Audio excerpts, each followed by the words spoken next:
సౌమిత ఎట్లా పని చేయించిన ఇప్పుడు అనుగాని పిలుసు మస్తు కథలు పడుతుంది ఈ మధ్య పిలుసు అనుపా అనుపా ఏంటి అను జర నాకు నెత్తి హెవీ హెవీ అనిపిస్తుంది జర మసాజ్ చేద్దాం నెత్తికి మసాజా గమ్మున మసాజ్ సెంటర్ కో నేను మసాజ్ చేసిన లాగా కనిపిస్తున్నానా చేయవా మసాజ్ సెంటర్ కోవాలా అంతేనా చేయవు కదా మమ్మీ చూడు నువ్వు కూడా ఎట్లా చేస్తాడు నెత్తి రొత్తు పట్టు వస్తలేడు చూడు బాబీ ఊకో చెయ్యాలిగా మమ్మీని ఎందుకు పిలుస్తాను నేను చేస్తాగా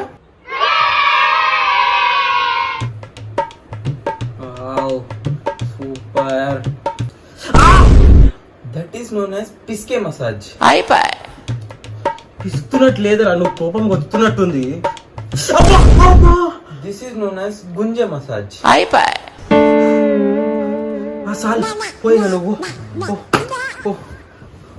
ఓ కిరాణా చేయించుకురా ఇంతో మసాజ్ ఇప్పుడు నిజంగానే నెత్తిన వస్తుంది నాకు